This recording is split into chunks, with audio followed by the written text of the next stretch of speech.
Okay, good morning everyone. Lastly हमने cost sheet पे discussion किया था।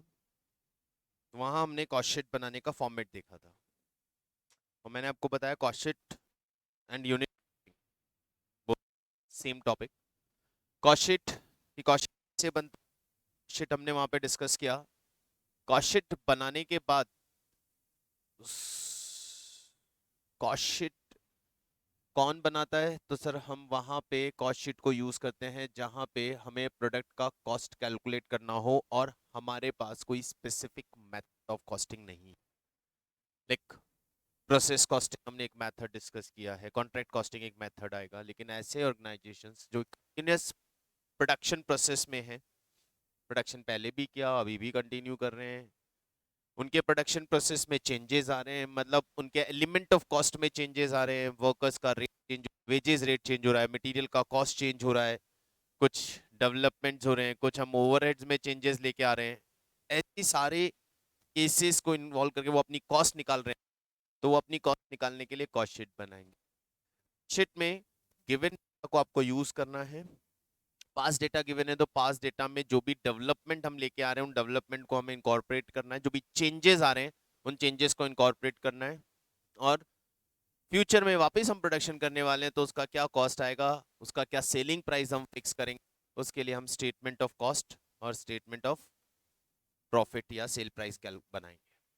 तो इस पूरे चैप्टर में दोनों चैप्टर्स को लिंक कर देता हूँ। Cost sheet and unit costing both are same topic. यहाँ पे आपको बस वही कॉस्ट कैलकुलेट करना है, कॉस्ट शीट प्रिपेयर करना है। तो डायरेक्टली क्वेश्चंस पे मूव करते हैं, क्योंकि कॉस्ट शीट वाले चैप्टर के स्टडी मटेरियल के क्वेश्चंस हमने देखे थे, इलस्ट्रेशंस वाला पार्ट देखा था, लेकिन पहले हम ये क्वेश्चंस कंप्लीट करते हैं और उसके बाद इसमें वो सारे। Question number 1, a factory incurred expenses during the, ये लास्ट ईयर का कंपनी फैक्ट्री का कॉस्ट गिवन है, एक्सपेंसेस गिवन है कि लास्ट ईयर कितना कॉस्ट आया था।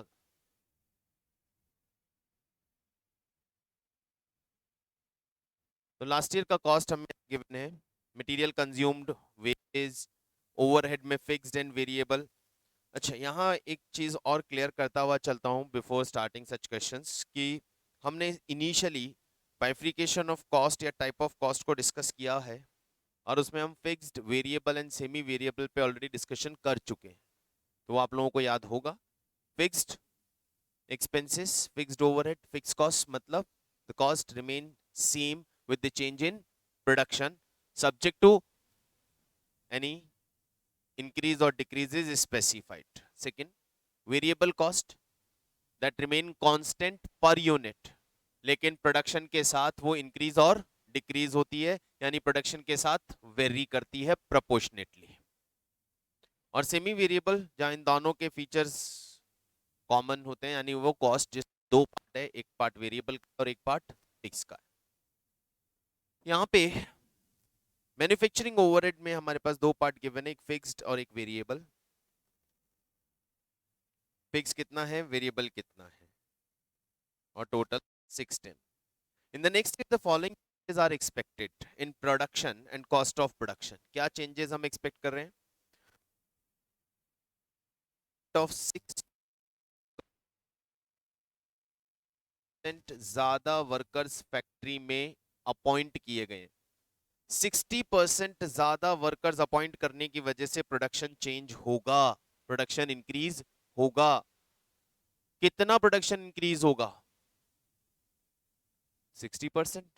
अज्यूमिंग कि जितने वर्कर्स काम कर रहे थे नए वर्कर्स भी उतना ही काम करेंगे, तो हमारा जितना प्रोडक्शन पहले हो रहा था उस प्रोडक्शन में 60% का इंक्रीज आना चाहिए।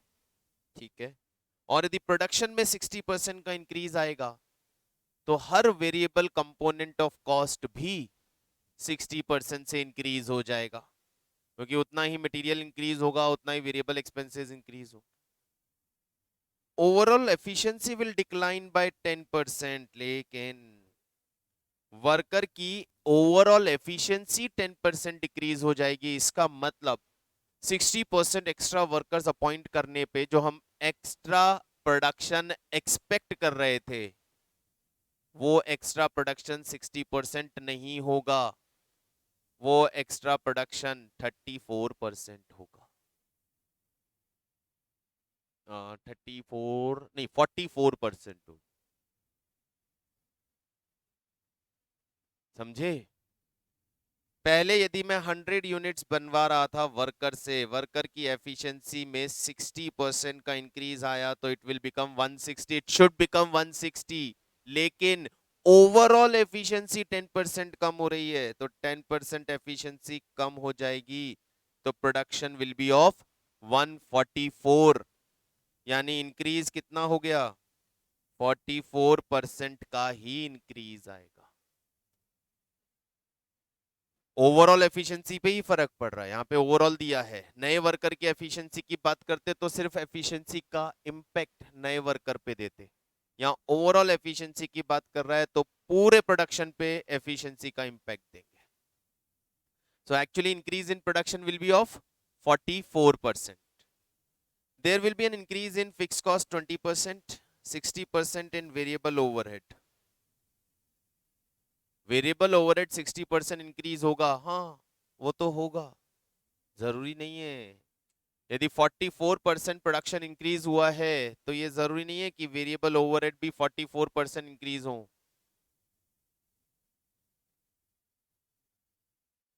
एक सेकेंड गाइस।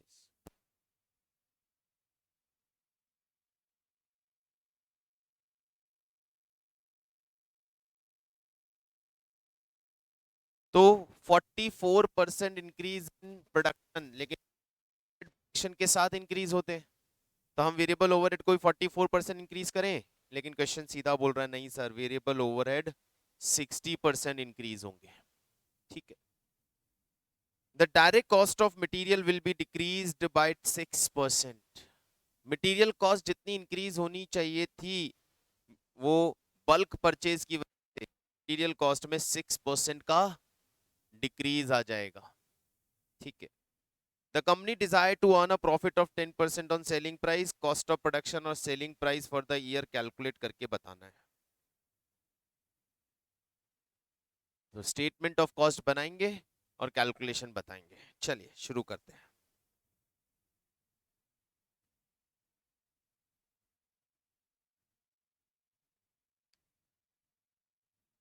मटेरियल कंजम्पशन पहले कितना था?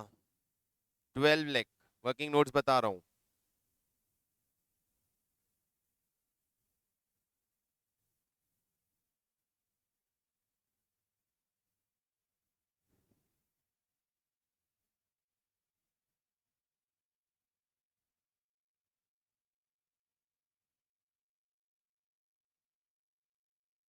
मटेरियल लग रहा था हमारा पहले 12 lakh. How much cost production will increase? 44%. Increase in production 44%, so material cost will increase by 44% due to increase in production। तो 44% कितना इंक्रीज होगा?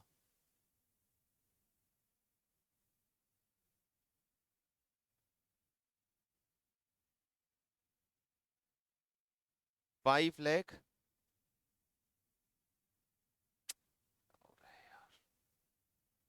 एक मिनट में स्टाइलर चेंज करके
okay, how much material cost will increase?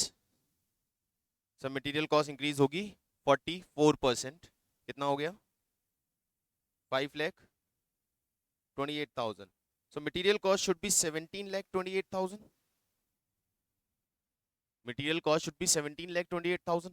But हमें question बोल रहा है कि due to bulk purchase material direct material cost will decrease by 6%। तो यहाँ पे इस मटेरियल कॉस्ट में फॉल आएगा 6% ऑफ 17,28,000। 600 एंड तो finally our material cost will be 16,24,320। Note समझ में आया? सबसे पहले हमने आउटपुट एक्सपेक्ट किया कि आउटपुट कितना होगा। तो due to additional hands of the worker 60% additional workers appoint करने की वजह से our output should increase by 60% होना चाहिए। तो 100 का 160 हो जाना चाहिए। But at the same time उन सारे वर्कर्स का एफिशिएंसी 10% फॉल कर गया है। मैं यहाँ निकाल देता हूं उसको। Current output 100 increase due to additional hands 60 decrease due to fall in efficiency 16 output will be 144 that is will increase by 44%। तो आउटपुट में इंक्रीज आएगा हमारा 44% का। 60% एडिशनल हैंड्स की वजह से आउटपुट 60% बढ़ना चाहिए। But at the same time 10% fall in efficiency की वजह से वापस नीचे आ जाएगा और एक्चुअली आउटपुट में इंक्रीज आएगा 144 का। And it will increase by 44% finally. अब जितना आउटपुट में इंक्रीज एक्सपेक्ट कर रहे हो उतना ही मटेरियल एक्स्ट्रा लगेगा। तो मटेरियल में हमने उतना ही ऐड कर दिया। But due to bulk purchase material cost 6% कम हो गई है तो हमने 6% फॉल कर लिया। Number 3, what about labour cost? हमारी अर्लियर लेबर कॉस्ट थी मैन्युफैक्चरिंग वेजेस 7 लाख रुपीस। अब इस मैन्युफैक्चरिंग वेजेस 7 लाख रुपीस में इंक्रीज आएगा कितना? 60% पूरा इंक्रीज आएगा। ये आउटपुट के हिसाब से नहीं बढ़ेगा, ये एम्प्लॉयज के हिसाब से बढ़ेगा। यदि 60% एम्प्लॉयज बढ़ रहे हैं तो आउटपुट 60% एम्प्लॉयज हो रहे हैं तो लेबर कॉस्ट 60% इंक्रीज होगी, चाहे उनकी एफिशिएंसी कम हो जाए। तो 420 labour cost will B 11,20,000। What about the variable cost? variable overhead was 250 and as the question inform it will be increased by 60% directly. तो उसकी कैलकुलेशन ही नहीं करते, हम सीधा आ जाते हैं कॉस्ट शीट पे। मटेरियल 16,24,320, लेबर 11,20,000, फिक्स्ड ओवरहेड 360 था, will increase by 20%। 360 plus 20%, 4,32,000। Variable overhead earlier was 250, will increase by 60%।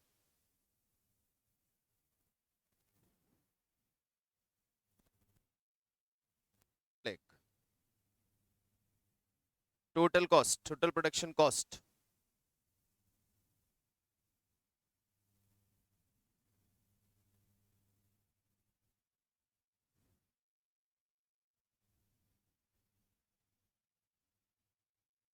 $35,76,320। ये हमारी टोटल प्रोडक्शन कॉस्ट आएगी। इसमें हमें 10% प्रॉफिट ऐड करना है of selling price on sale, तो प्रॉफिट हो गया 1/9 ऑन कॉस्ट, कॉस्ट का 1/9 प्रॉफिट ऐड करके सेलिंग प्राइस फिक्स कर दीजिए।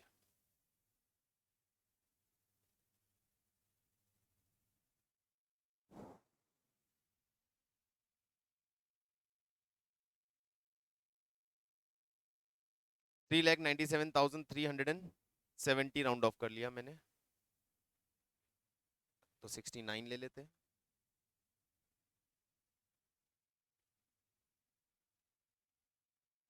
39 लाख,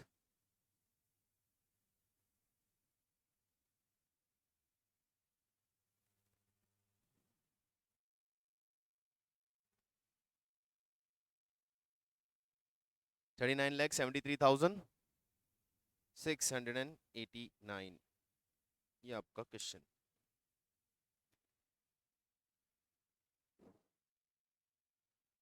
समझ में आई बात?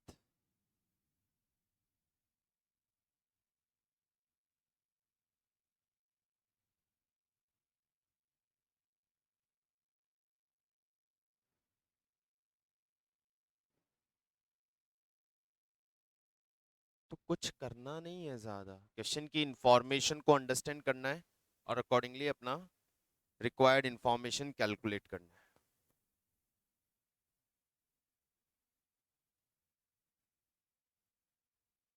Second, read this.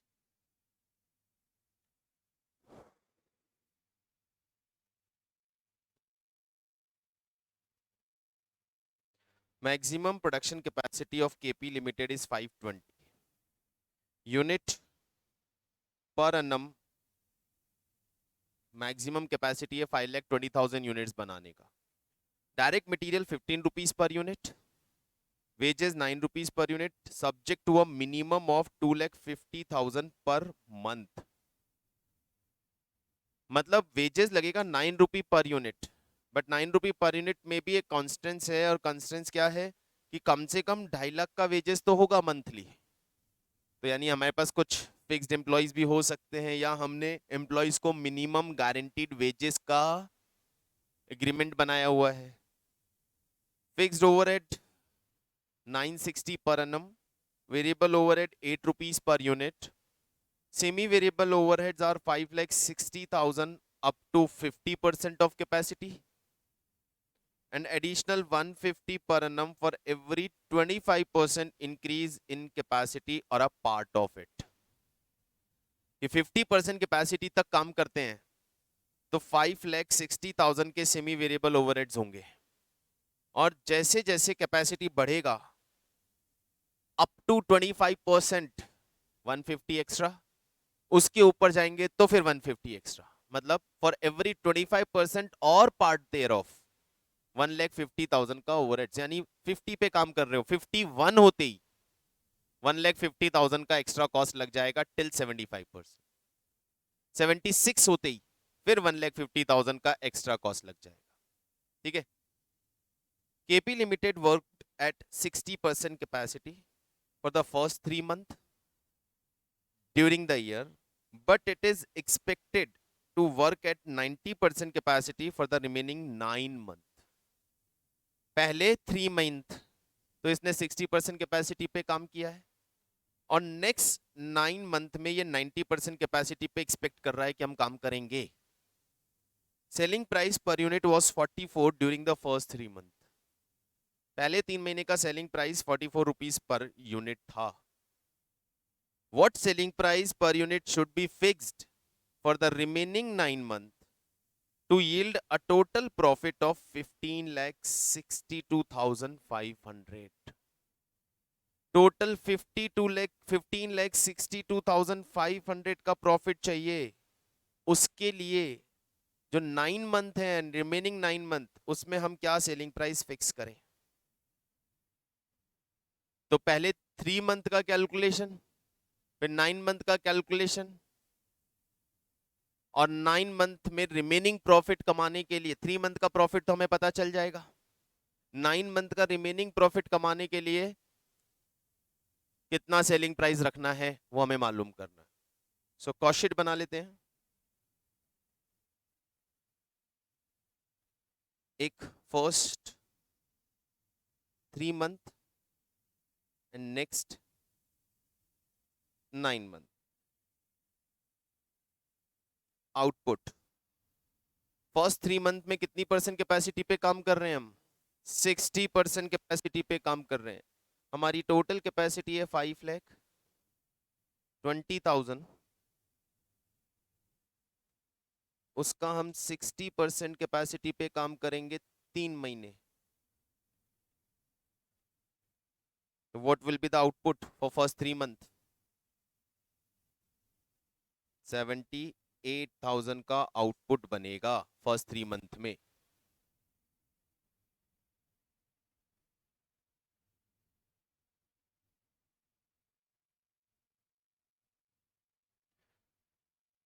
$5,20,000। Now we will work for 90%, 9/12. The total output will be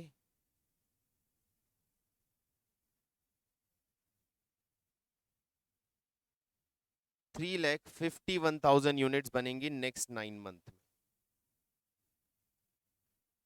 ये तो हमारा आउटपुट पता चल गया कि पहले 3 महीने में our total output will be this much, और 9 मंथ का आउटपुट क्या होगा।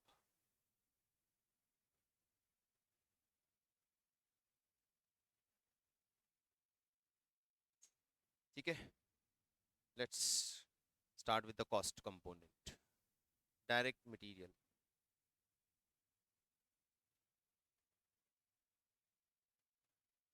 Direct material cost,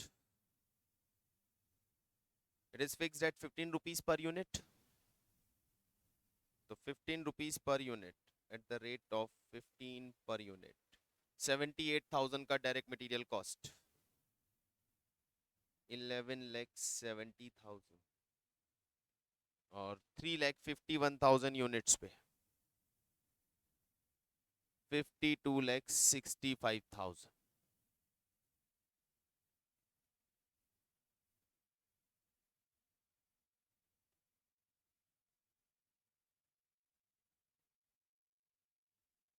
direct labour 9 rupee per unit, subject to 250 per month.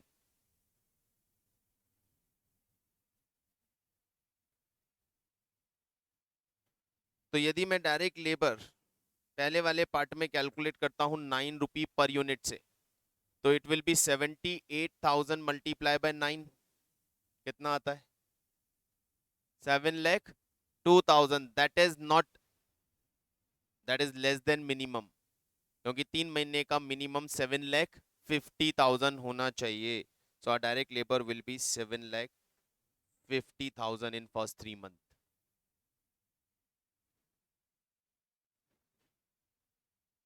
अब इधर भी कैलकुलेट करके कंपेयर करें, तो 9 रुपी पर यूनिट से 3,51,000 पे लेबर कॉस्ट विल बी 31,59,000।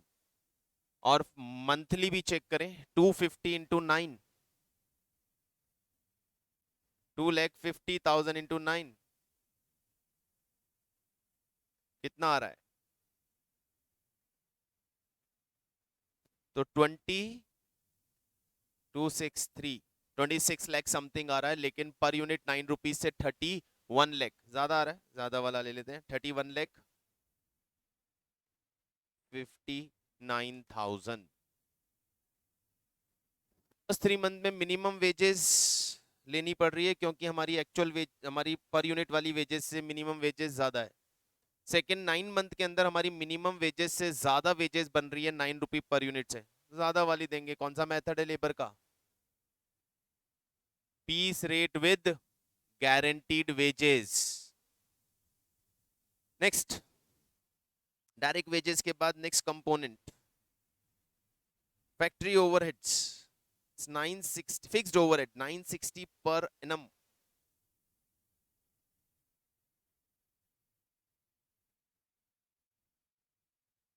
यहाँ 9 मंथ की, यहाँ पे 3 मंथ की। 9 rupee per unit at the rate of 3,51,000।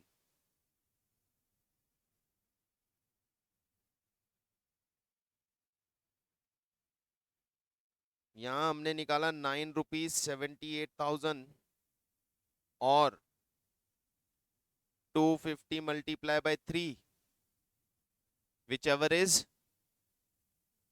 Higher. यहाँ हमने 9 into 250, whichever is higher. Fixed overhead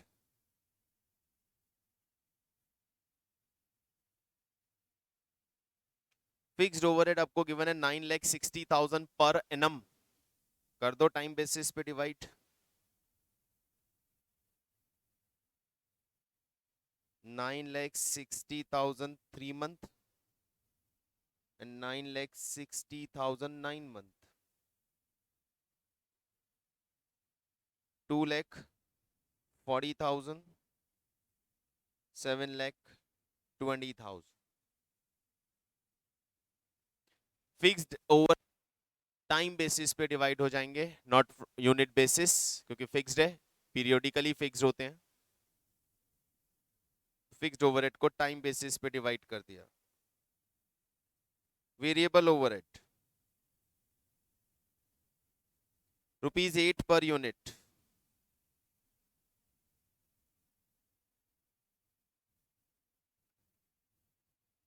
$78,000 multiply by 8, 3,51,000 multiply by 8, 6,24,000, 28,08,000। Semi variable overhead, semi variable overhead में लिखा है कि यदि हम 50% कैपेसिटी तक काम करते हैं तो हमारा सेमी वेरिएबल 560 होता है। With every increase of 25% of part thereof, तो स्लैब बना दो अप टू 50 560। 50 से 75 के बीच में काम कर रहे हो, 51 से 75% के बीच में काम कर रहे हो तो 7,10,000, और 76 से 100 के बीच में काम कर रहे हो तो 8,06,000। Got it? तो हम पहले कितने परसेंट पे काम कर रहे थे?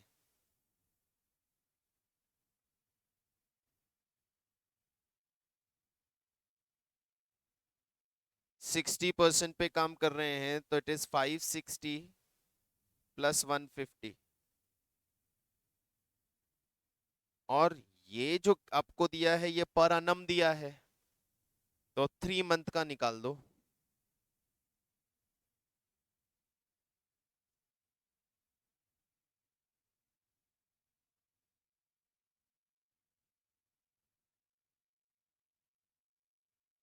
$1,77,500। यहाँ हो जाएगा 560 plus 3 lakh 9 month, 6,45,000। Very good. सीधा सीधा चल रहा है ना सारी चीजें, कोई प्रॉब्लम ही नहीं है। Total cost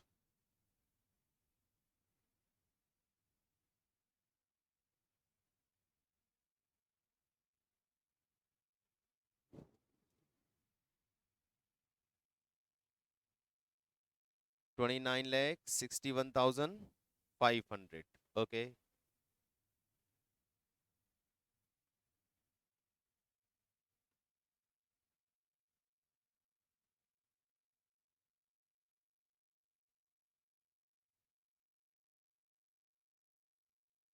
1,25,97,000।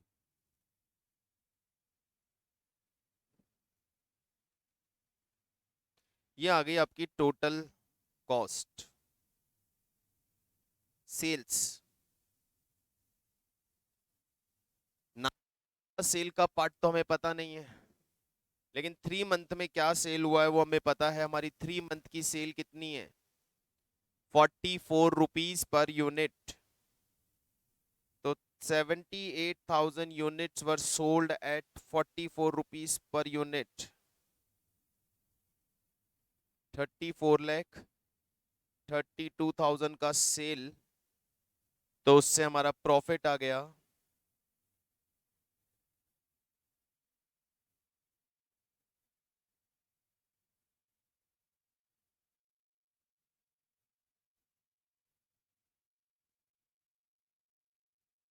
4,70,500। ये हमने पहले 3 महीने में प्रॉफिट कमा लिया है।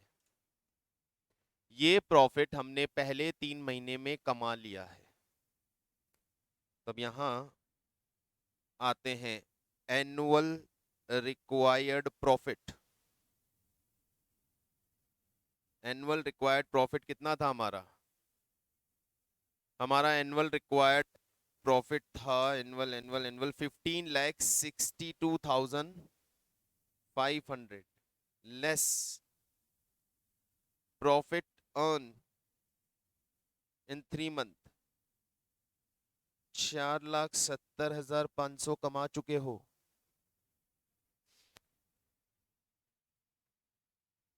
Profit to be earn in 9 month 10,92,000। 10,92,000 का प्रॉफिट चाहिए सर हमें 9 मंथ में। इसमें ये प्रॉफिट डाल देता हूं मैं 10,92,000 और प्रॉफिट को टोटल कॉस्ट में ऐड करता हूं तो मेरी सेल्स आ जाती है 1,36,89,000। इस 1,36,89,000 को 3,51,000 यूनिट से डिवाइड कर दिया जाए तो सेलिंग प्राइस आ गई 39 रुपीज पर यूनिट। ये वर्किंग आप बाहर दिखाएंगे। Required profit plus total cost sale value divided by number of units. बताइए क्या था इस क्वेश्चन में?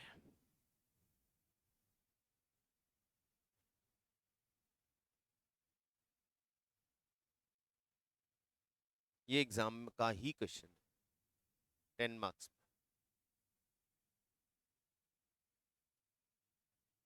तो कॉस्ट शीट या यूनिट कॉस्ट में आपको सारा कुछ एप्लीकेशन पे जाना है कि कैसे आप इंफॉर्मेशन को अंडरस्टैंड कर रहे हैं और अप्लाई कर रहे हैं।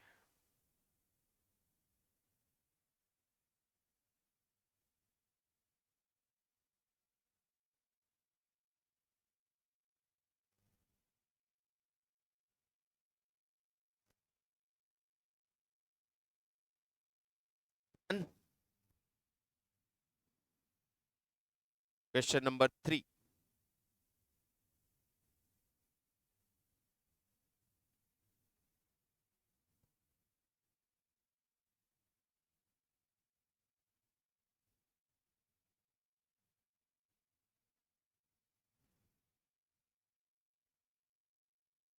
पढ़िएगा।